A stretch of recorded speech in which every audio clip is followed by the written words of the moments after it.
The Clarinet podcast is independently produced by me, Sean Perrin, in Calgary, Alberta, Canada, with the assistance of Megan Taylor, who's our copywriter, and Brian Shaples, who's our audio editor. To support the production of this podcast into the future and get access to an ad-free version at the same time, visit clarinet.com/support. The show is made possible by listeners just like you. You're listening to episode 92 of the Clarinet podcast, with a double-double duo that consists of Kornel Wolak on clarinet and Michael Bridge on accordion. There's nothing that's out of bounds when you're doing a transcription in order to serve the purpose of what you're eventually trying to get to musically. Double-Double Duo is about much more than coffee. Each duo member is a double threat on two instruments. Kornel Wolak plays clarinet and piano, and Michael Bridge, accordions and piano. Classically trained international soloists, they use comedy, virtuosity, and musical sensitivity to bring their broad repertoire to life. I had the chance to watch Michael and Kornel perform in Airdrie, Alberta, which is about a 30-minute drive outside the city this past winter, and man, I have to say it was one of the greatest performances I've ever seen. If they are coming to your city, definitely be sure to check them out, and they've got some tour dates available on their website, doubledoubleduo.com. Also, Kornel wanted me to mention that he is doing a tour upcoming in China here, so you can check out his website at kornelvolak.com. I'll put a link to that in the show notes. And also, I want to congratulate Kornel. He was recently accepted to teach clarinet at Queen's University in Kingston, Ontario. Today we're in for a real treat. I'm going to let Michael and Kornel explain it themselves here, kind of more what's happening in a second, but it's the first time we've had live music ever on the podcast, and we're sort of going to sit in on a sort of rehearsal, discussion, arranging session, conversation that's not really an interview, but kind of just interplay between Michael and Kornel, and with me kind of diving in with questions here and there. And they actually are going to perform some music, and we're going to get to hear something from one of their albums called Rock Bach, which integrates the electronic accordion in a really, really interesting way. Today's episode of the show is brought to you in part by D'Addario Woodwinds and their new weekly trivia show called Don't Blow It. You can check it out every Wednesday at 3 p.m. Eastern on D'Addario's Instagram channel. And if you know the right answers to the questions, you might even have the chance to win some amazing new gear. Don't forget to check out D'Addario's new line of reserve reeds at your local music store. It's available for B-flat, E-flat, and bass clarinet now, and you can also purchase online at clarinet.com/reeds. So we have a really special episode today. Kornel and Michael are going to actually allow us behind the scenes of one of their duo rehearsals and then talk a little bit about what it's like to arrange music for this very unique duo and perform it at such a wonderful high level as they do. So thank you so much, guys, and I really look forward to what's about to happen here. It's the first live music ever on the podcast, I believe. Wow, it's our privilege. So we're going to share with you just a few of the transcriptions that we're currently working on. We rehearsed this for the first time 3 days ago out here at the University of Victoria. And we are working on it. We are choosing octaves, we're choosing stops, registers, we're distributing the parts among each other and among my hands, right and left hand of the accordion. So there's a lot of experimentation that goes in. We try it different ways, and then once we have had enough time to experiment with different techniques and different ways of playing the piece, then it sort of solidifies. But even after a few months on the road, the piece might change again. So because of all of our repertoire is our own arrangements, it's very volatile, it's very dynamic. And it is subject to constant evolution and change. And we're in the middle of working out a new Bach suite that we are transcribing for clarinet and accordion. So you just call us right in the middle of this lovely jig, which we would like to play for your and our listeners right now. Is that okay with you? Absolutely. I'm looking forward to it very much. All right. All right, then.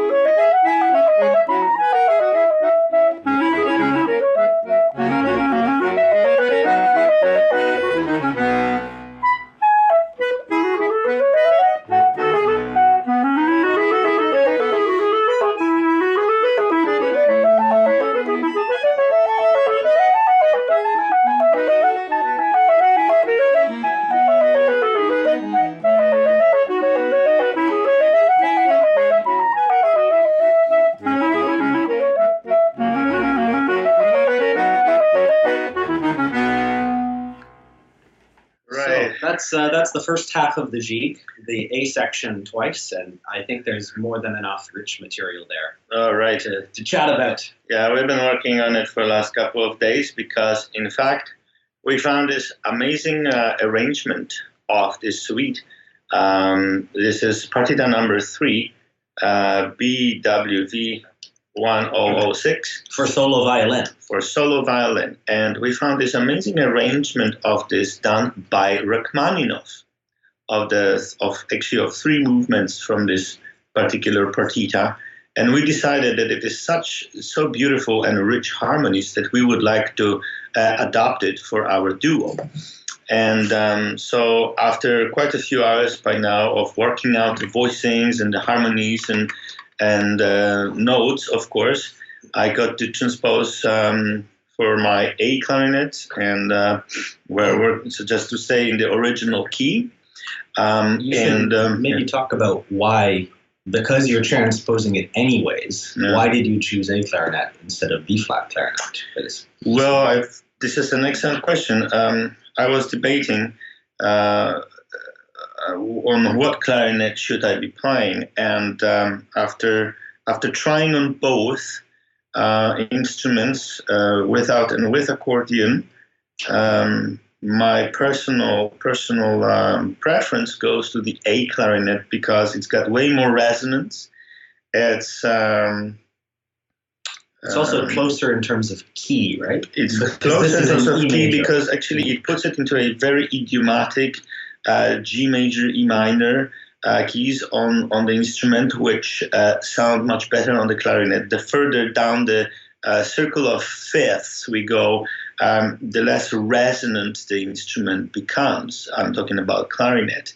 And so in order to keep it as idiomatic as possible, I chose the A clarinet for 2 obvious reasons. One is the resonance, and the second one is also fingering. So that actually how this choice was being made.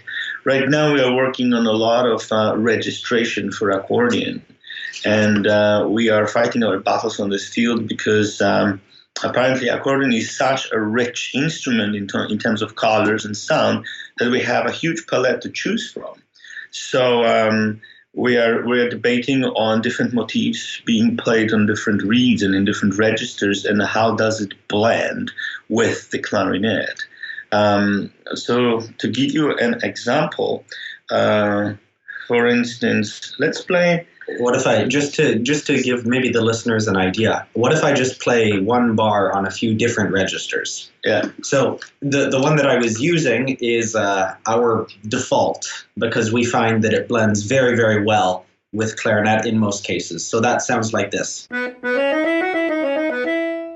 But from that, I could make it a little darker or a little brighter, or increasingly bright, or extremely bright. Like, I have to find it because I don't use this one, as you can see. No, stop that one. We don't use that one. So hey guys, before we move on, this thing we're discussing here with the different clarinets, as far as the arrangements, this is extremely compelling to me. Why is it that as we go up in the number of sharps or flats on the clarinet, that the instrument loses some of the resonance, I think you mentioned? The more we need to alter, meaning sharpen or flatten the notes, that means that we are using more keys, obviously, because if we were only to play in G major or F major or C major, we would be using an absolute minimum of the keys that the clarinet has. Now, obviously, we want to be free to play at any key, but the danger is that even with our modern technology, not all of the tone hole placements are perfect still. It is the best compromise we can get, but it's not perfect. So basically, if we are using this huge amount of auxiliary keys, let's say 2 our 3 major most idiomatic tonalities, which is G, F, and let's say C, The more we are using holes of different diameters and of different placements, which basically will directly translate into a complicated tone colors. Of course, one can argue with this idea that regardless the key, the clarinet should play with homogeneous sound and should be very even in all registers. However, it's not always the case. Technically speaking, clarinet has its own idiosyncrasies that every time have to be taken under consideration. So if there is an original key and of some piece that we are transposing, and we want to be in that key or as close to that key. So let's say if this is in let's say E minor or G major, but mostly in G major, then or E minor, let's say, then you want to be in G minor, to use as few auxiliary keys as possible. So then you pick A clarinet. Then if I were to pick, let's say, the B flat clarinet, I would land in F sharp minor, which, quite frankly, from technical standpoint, like finger-wise, I don't mind. But when I listen to it carefully, I just see how uneasy it is to listen to some of it. There's just the intervals themselves, and the key just doesn't sound most natural to the B flat clarinet. However, when you look at the Z minor portion and you play it on A clarinet, you end up in G minor. Then immediately it falls into this beautiful range of the instrument. And we are ending up using way, way, way less auxiliary keys than if we were to play it on B flat clarinet. So if these are the artistic choices to be made, I would consider this to be one of the criteria.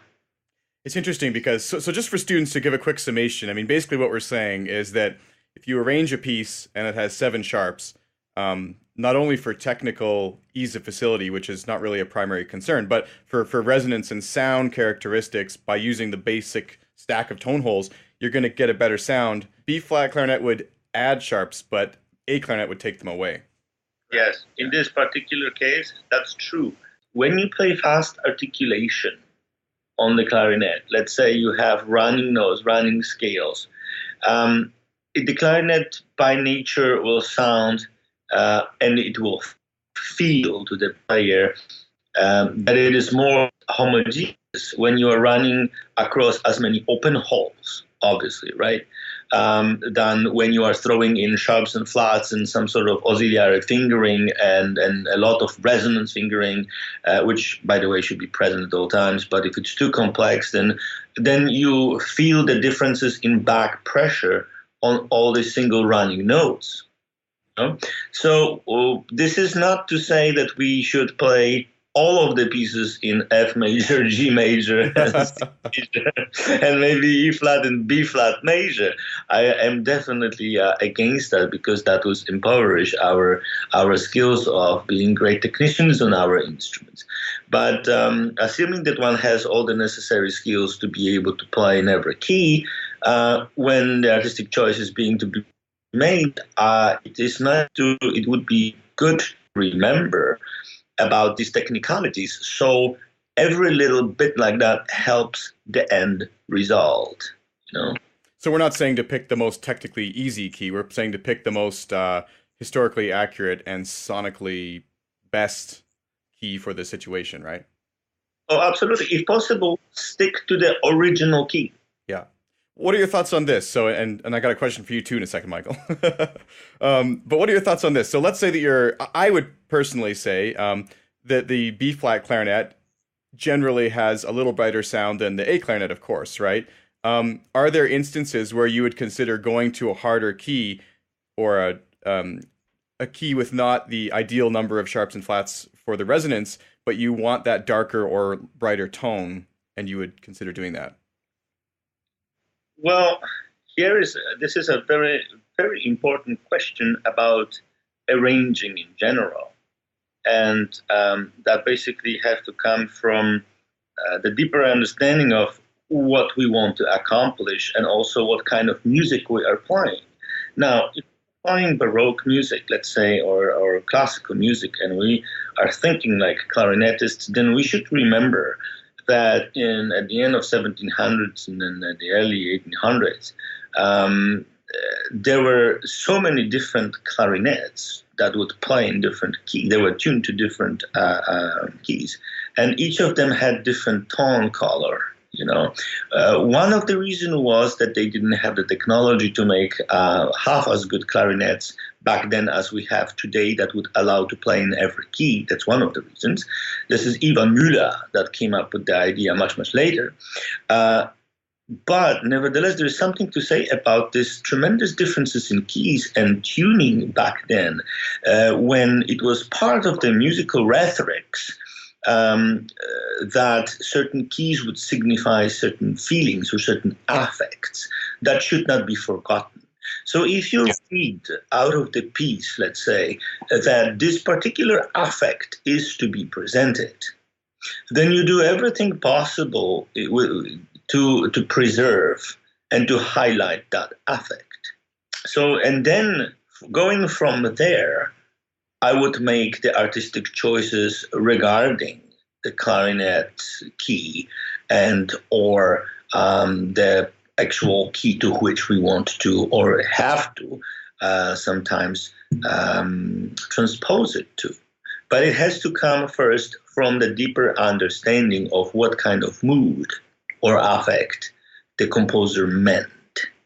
If this was a funeral type of music or very religious, slow, white notated, piece with white notation, I wouldn't necessarily pick, let's say, a screaming short piccolo clarinet, for it, especially if it was written in a lower, lower range. Obviously, that asks for something more mellow and less dramatic than that. These are like extreme reasons. Same goes for the opposite. If something was written in a high register and was brisk and jumpy, I wouldn't necessarily go with the A clarinet if I didn't absolutely have to. Right? That long answer covers parts of your question. Yeah, so I think what you're saying is like at the beginning of compositional use of the clarinet, composers were confined by the instrument based on the key, but as we've moved forward, they're confined based on the or they can express themselves based on the tonal characteristic. Is that kind of what you're saying? Absolutely. Always follow the affect of the particular piece or particular phrase. So we live in a lucky time, basically. Like music like Debussy wrote, for example, very chromatic and whole tone based. The Premier Rhapsody I'm talking about, that simply wouldn't have been possible in Mozart's day. It would be possible. However, I think a lot of people would pay not to hear it. Extremely difficult and out of tune, you're saying? Here's one thought, though. You just said we live in a lucky time where we can play in any key. Not necessarily, because we have now standardized equal temperament, which did not occur in full mathematically until the 1880s, which is a lot later than most people think. That's when they actually had the math to prove that they had done it. They may well have accomplished it as early as, say, 1830. In order to have equal temperament, that means that we're making the best possible compromise between every key, where any key that you do play in is adjusted for all the other keys that you could be playing in, which means that no single key is actually in tune with itself. I mean, the notes within the scale. And so if you go back to pre-equal temperament days, such as when, like this lovely Baroque music, when this was written, it really did mean something to have written it in E major as opposed to A, as opposed to D, G. It really had not, this is what Kornel's meaning by, I think, a dimension of the affect. That's not just the notes and the tempo of the music. The key that it was in really had a bearing on how the intervals were sounded. And each key could perhaps have been identified by even a common listener more easily than today, because E major sounded different than D major, sounded different than G major. Is the accordion now, or has it always been, a equal temperament instrument, or is this adjustable, or how does it work? Concert accordions today are tuned equal temperament. just like pianos or basically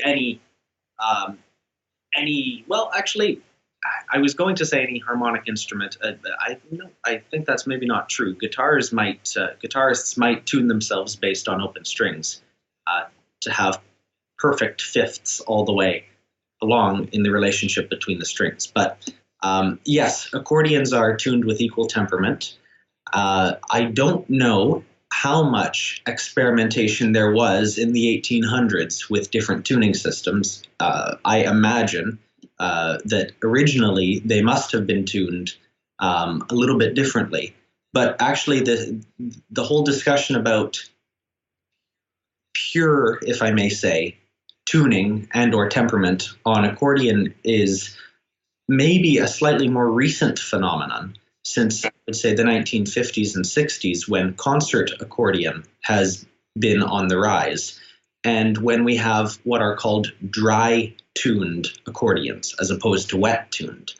Dry-tuned is what I am playing, and that means that all of the reeds that are in the accordion, when you play more than one reed at the same time, which I can do by coupling stops. So here's one, here's two, that I'm playing with one finger on one button. Here's all four, so a few octaves in there. The reeds are in tune with themselves. That's what dry tuning means.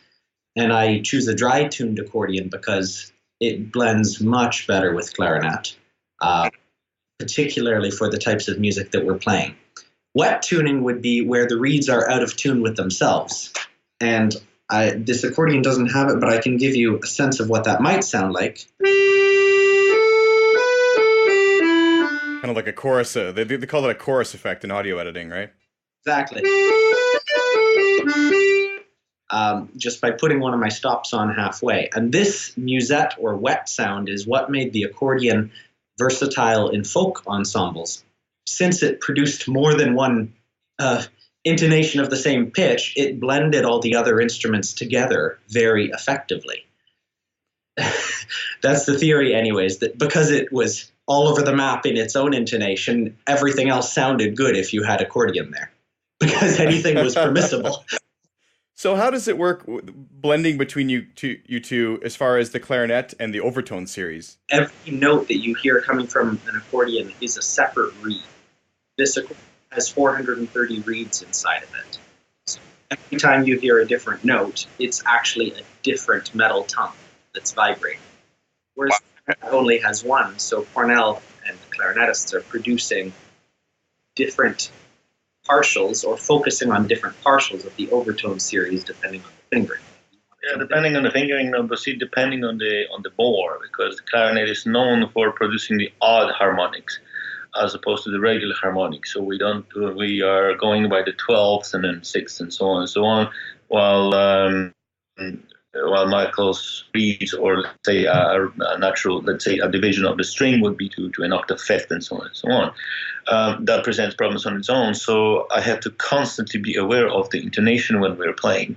And very often, if Michael doubles or triples, uses like two stops, right, or three stops, or both hands, then very often I can get completely thrown off by the intonation, because if some of his reeds that are doubling are slightly off or not perfectly tuned, then I honestly don't know which one I should be tuning to. And this is just a particularity of the duo between an instrument such as accordion and the clarinet.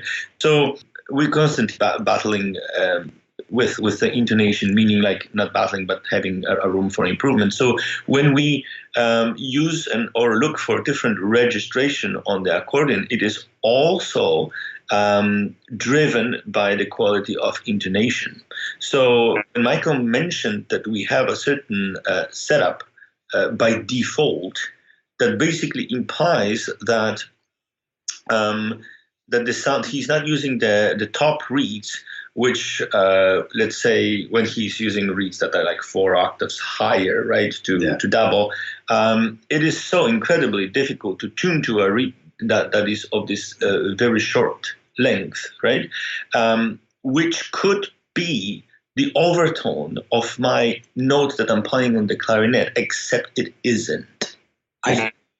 So what? I don't actually know, but I wonder if the reason why clarinet works so well with darker sounds on accordion without those high reeds is because you only have the odd harmonics. Yeah, that's what I'm actually just saying. Yeah. So if you switch off the high reeds, I have no I don't get thrown off so easy by the intonation because they don't interfere with my higher overtones as much.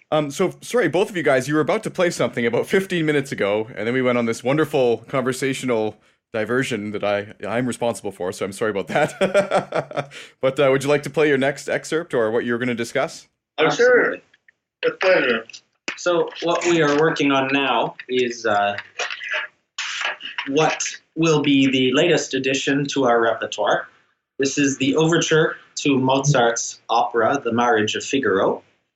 And it's a wonderfully fast and furious orchestral work, full orchestra, or Mozart's orchestra. So the opening lines that you'll hear are meant for violins, which have very different qualities than our instruments, both sonically and in terms of how it feels to produce the sound. And then the full orchestra comes in slightly later. And so basically now, instead of just playing a solo piece like the Bach, now we're trying to get the effect of an entire orchestra.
This is one of our latest additions to our rep, which is still under development.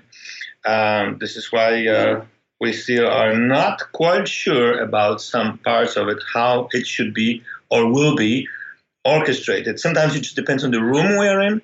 Sometimes, and often actually, depends on the tempo we're taking it in. Often depends on articulation that we are trying to put into it. So, Michael, tell me, because you are the part of this arrangement that causes the most trouble. Could you tell us about what you're battling with here?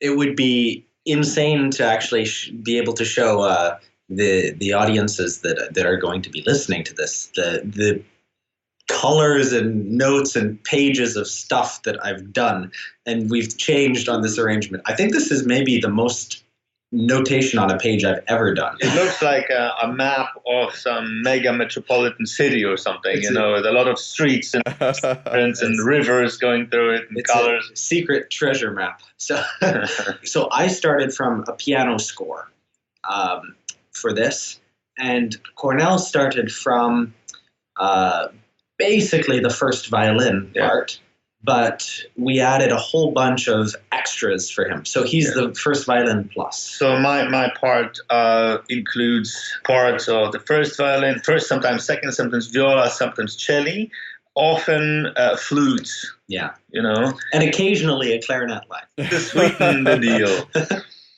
But in fact, if we go through in detail, I bet I have more clarinet lines than you do. I'm you're sure on you do. top mostly. So. I'm sure you do. Right. So, like for instance, the orchestration here it's going from tutti to duos, to trios, or to accompanied, soli, and this actually calls for different registration and also. Choosing very often between the bellow shakes and actually broken arpeggios, right? Yeah. This makes huge difference in terms of dynamics and overall sound. So this piece has a constant flow, to reuse the word from earlier. The affect of this piece has just this energy. Remember, it's an opera overture, and it's going to be an extremely ridiculous in some ways opera, with lots of jokes, lots of humor, lots of rapid plot twists, and that's what this overture is forecasting. So there should be a lot of surprises and excitement. Exactly. So whether or not, for instance, I'll show you basically my three choices when there are repeated notes that need to happen in order to sustain this energy, rather than just holding the long note while Kornel is doing some gymnastics. I would usually choose to either repeat it with my fingers, articulating with the fingers, or I might choose to do it in an octave, or I could do the same thing full part. There are many ways that can be used. The other option, though, is this bellow shake technique, where I actually stop moving my hands. I keep them pushing the buttons down on the keyboard, and I articulate the notes using changes in the bellow's direction. And that sounds like this. That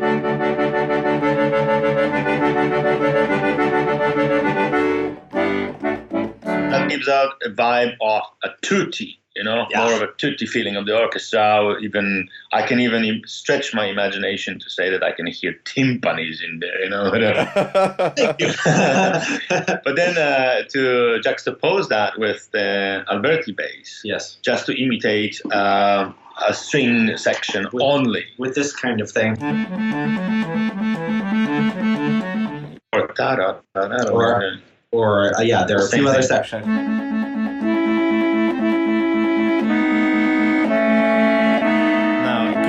Bellow shakes? So as opposed to this. See?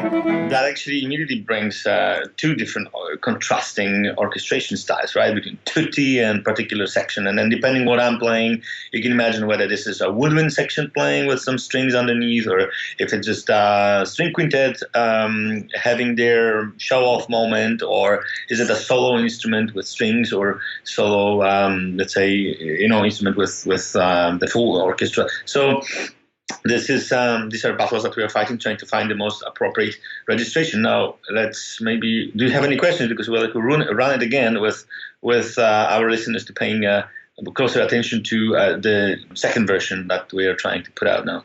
Yeah, let's hear the second version. Okay, we're gonna go fast now. Yeah, fast and furious. So our transcription, we originally had tons and tons of notes, particularly for me. And yesterday, actually, we tried it with about half as many notes. I just left a bunch of things out so that we could play it at light speed. And we realized this was actually great, because then this really captured the mood of the piece. Absolutely. So as Kornel said earlier, there's nothing that's out of bounds when you're doing a transcription in order to serve the purpose of what you're eventually trying to get to musically. Yeah. So let's see how this works. Let's see. How far can we get? This is what you don't get at a live concert. No. Let's just see how fast we can go before it goes off the rails. Yeah, exactly. On the recording. Let's do it. All right. By the way, this never happened.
That's great. Thank you. This is way more exciting, but immediately the level of difficulty skyrockets, even by moving the tempo or a few notches up. And by level of difficulty, I don't mean just technical difficulty. It's just choosing what stays in and what should be left out. Because let's say at a higher speed, not everything gets the same importance. You see, so we have to really make these choices. What's going to be left out, but we still get the same mood of the piece, right? The same flow. So this is what gets very difficult, artistically speaking. We think, in this case, we start to think as a conductor would, by deciding what needs to be emphasized. So if I leave a bunch of notes out, or if Kornel changes an octave, or if he plays long notes rather than it emphasizes different lines. So, I mean, by the time that we finish this arrangement, we hope that our actual technical limitations of us as players will not be a factor, but we want to bring alive this piece in the minds of the audience and make them notice the changes when it's just a single instrument, when it's an exciting tutti. Absolutely. And when they feel on the edge of their seat, and then when we get to one of these more relaxed sections where this is one of the points of relaxation of the piece. Yeah. Which are the only points that I'm not thinking about double tonguing or side-to-side staccato, which I must use for the high register at the moment to various degree of accuracy. But it is under development, and at least now I know that I must use it there. In order to have it come out with my personal limitations as a player of my single tonguing in the high register, I have to substitute it with something that actually works. And double tonguing and side-to-side articulation tonguing is, as we were talking and describing in the previous episode, as many of our listeners can remember and refer to, they are the solutions that I have to throw into here, in order to make it work and to follow the accordion and then to compromise our original artistic choice, if the choice were to be to play it in such tempo, right? So that's some really amazing insight into how you guys work on these sort of things. I mean, again, I'm drawn back to my project that I did a couple years ago, and I remember one of the limitations I had is, Chick Corea, when he plays piano pieces, has 10 fingers to work with, and he's doing all sorts of crazy stuff. And when we tried to reduce this to marimba and clarinet, there was just some pieces that weren't working.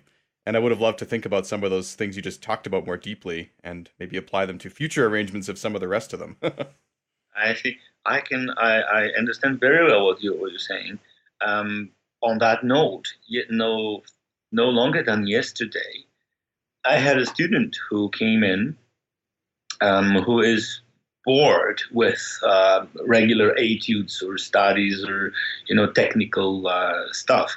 And he asked if he could go to one of our jazz faculty here at University of Victoria and get further advice on what jazz studies he could get. So I said, by all means, if that's your only problem and you're still going to practice, by all means, go and get a new set of jazz studies, knowing at the back of my mind that they won't be easy.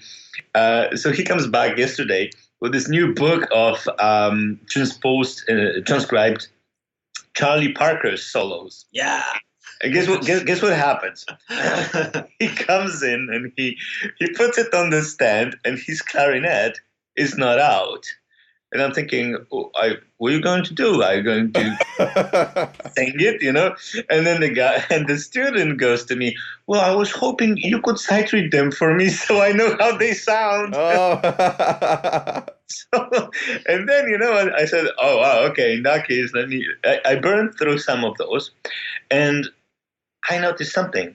They simply don't work without a harmonic instrument, whether a piano or guitar, and bass, and without rhythm section. So I was really surprised as I was playing to them. I'm like, oh, wow, you really need the harmonic context in order for this to make any sense. So for someone like my student who still needs to develop technical abilities, the fact that there was no harmonic context basically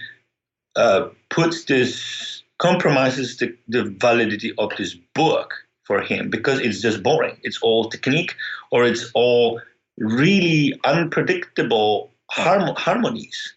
Unpredictable in the sense that if you don't have someone to fill them, then it becomes literally very difficult to digest. So I thought somebody did a really poor job on transcribing this, because for for practicing purposes, it's very important to have some sort of melody there. That is equally, especially if it's transcribed for a solo instrument, just for your practical, for your practice. So you really need to have some sort of solo going on there that you can hold on to, and then to understand how the improvisation deviates from that. But this is another set of problems that having transpositions or transcriptions of jazz music can present you with. So he said to me, wow, out of these 15 different solos, there's only one that has makes some sort of sense to me. I'm thinking, yes, exactly. This is why I shouldn't be doing it. So why don't you just get yourself a similar book, but with transcriptions of Louis Armstrong solos, because that will be way more digestible. But I understand when you are doing Chick Corea stuff and it's jazz, trying to redistribute that between any other than the original setup, which is the piano probably with bass, is going to present you with incredible set of problems there to solve.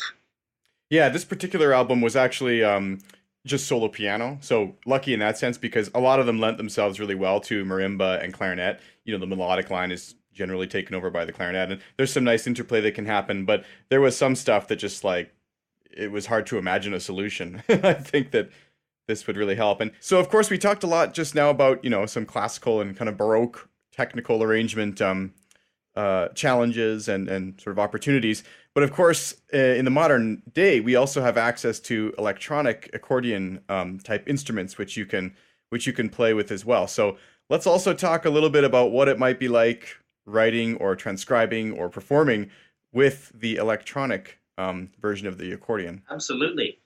This is where some of our most radical experimentation has taken place. We did our first album a couple of years ago was called Rock Bach, and we renamed the first movement of Cello Suite Number 1 in G major Rock Bach, because we deviated so far from the truth once we got going on this transcription.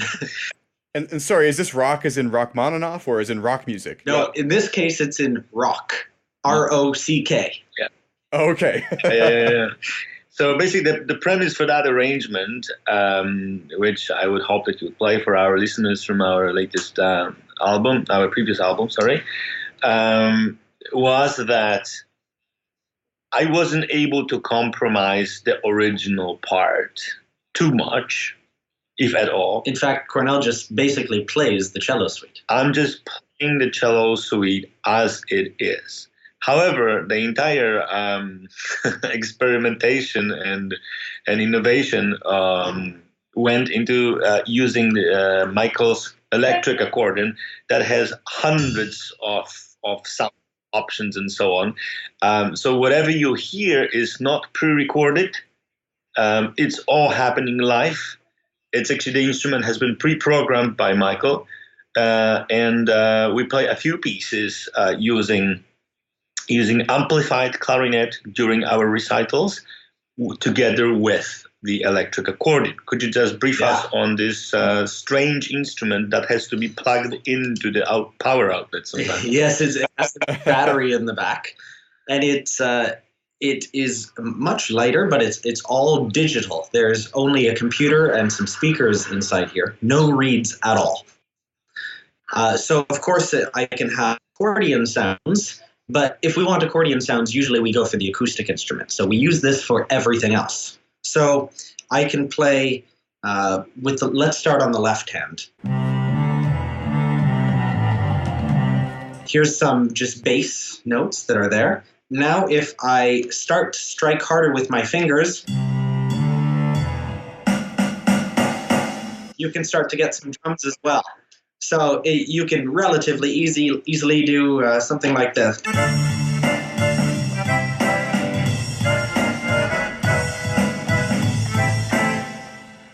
For those who can't see what you're doing, I imagine they just envisioned a drummer and bass player just jumped into the room there. Are you playing all those like beats and drum rhythms as well as the chords? That's not like a pre-recorded backing track in a rock style. That's you. That's all done live, and this is the only instrument of its kind that I know of that can act. No, I'm just going to say it's the only instrument that can do this. Wow, that's amazing. So like, again, so if I was watching this live and I had my eyes closed, I would honestly imagine at least 4 people on stage. As I said, you can have any sound you want. So yes, I do the rock band, but we actually start this arrangement with some organ because we could. It's sort of maybe appropriate to introduce Bach in a slightly more conservative way. First of all. Yes, we thought that this will go with the affect of the overall prelude from the first cello suite, right? Kornel, I don't know if we can use the word affect anymore for this. Well, the affect takes a new, modern meaning at this point, and this was our absolutely whatever crazy addition to it. However, this will be the piece that we will greet you, Sean, and our audience goodbye today. However, before that happens, I would like to just say, instead of what the instrument can do, I would like to say what it allows us to do as duo. It allows us to radically expand our repertoire and venture into genres that jazz, rock, world music, absolutely folk, and electronic music and whatnot, which would be way more difficult, hence not impossible, to do on acoustic instruments. Just don't get me wrong that we are seeing, limitations of acoustic instruments, and therefore we are just replacing them with gadgets. No, nothing further from the truth. Instead, we're just trying to engage our audiences on a different level and sneak into our programs things that would be captivating in a different way. Meaning, like if you have a slight touch of amplified instruments within acoustic instrument recital, then you end up grabbing people very suddenly with something new and therefore extending their attention span. Especially that goes for younger audiences, and school shows that we do a lot and so on. But it also allows us to get out of our system a little bit of stamina and play some crazy music that was not remotely originally meant for our instrument. So before you do this, I just have another question. Do you guys take requests for arrangements? Would you consider some other, like what kind of bands are you looking into arranging, or like jazz artists or things like that? I mean, how about Sean? How about Clarinet as a call for proposals? Double duo, in terms of arrangements. We've done Bach, Mozart, Chopin, Lutosławski. Then we've done some modern rock pieces, some jazz, Benny Goodman. We've been there. Yeah, we have done Gershwin. We've done folk music. We've done Bulgarian, also South American. Yeah, we've done country. We did a Hank Williams song. So if there's if it's out there, we'll probably be able to say something about it. So. Yeah. I'm going to send you guys a couple of links. I'd love to hear a version of 2 songs in particular. Like one of them, I don't know if you know this band, but they're called Yes, and they're like a progressive rock, like almost like orchestral blending. But there's a song called like Starship Trooper, which would just be amazing.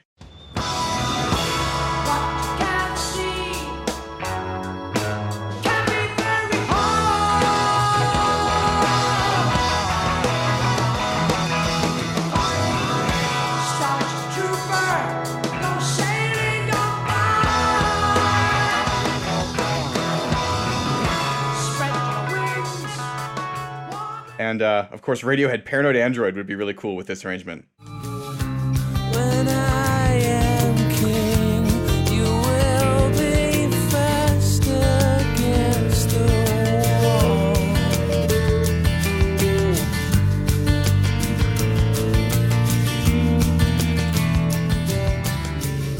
Both of those would work well. Anyways, yeah, you heard that. They're letting us give a call to arrange something. So again, feedback@clarinet.com. Send me an email, and I'll pass your requests along to the Double Double Duo, and we might even see a unique clarinet arrangement, and that would be really cool. Right. We will take top 2 or top 3 that are the most far out requests, that they can be from any genre, really. We will do our best, and we will be very vulnerable, open to all kinds of comments and criticism, but we will definitely do our best for our listeners. So everyone, not to be biased, but everyone send in a request for Starship Trooper by Yes. All right, let's hear this last piece. I'm really excited.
So thank you so much for coming on today, guys. That was just excellent. I think this is a really was a really creative idea for an episode. So thank you, Kornel, for getting in touch, and thank you, Michael, to joining us on the Clarinet podcast here. You probably have more reads than any other clarinetist, so you're definitely welcome. Absolutely, we would like to extend our thanks to Clarinet and to you, Sean. Thank you to everyone for following us on social media after our first podcast, which was fantastic. And thanks for having us again. And not to be biased, but I would like to stress the importance of being able to do as much as possible on one reed rather than on 400 of them. Yeah, but with the digital accordion, I'm using no reeds. Stop. Okay, I have no I'm comeback read on less. this one. Read less. I have no return to this one anyway. So thanks a lot again, and hope to have another encounter at some point in the future. Absolutely, that was so great. And don't forget to head back and listen to Kornel's other episode regarding mostly articulation techniques, but we did discuss a few other things. And there'll be a link to that in the show notes. So thank you so much for joining me today, guys, and have a safe drive up northern Vancouver Island this afternoon. Thank you very much. All the best to you, and all the best to our listeners. Bye-bye. Thank you. Take care. Bye. Detailed show notes for today's episode can be found at clarinet.com/92. If this was your first time tuning into the show, first of all, welcome. I hope that you did enjoy it. And if you're a seasoned listener, I want to thank you for sticking around for all these episodes. As I mentioned last time, we're approaching episode 100, and I would kind of like to do a listener celebration. What that means is send in your thoughts on the podcast, what you loved, what you learned, what your favorite guest was, maybe requests for the future, some sort of feedback. That'd be great. You can do that. You've got 90 seconds to leave me a voicemail at clarinet.com/voicemail, or you can send me an email that I'll read on the show at feedback@clarinet.com.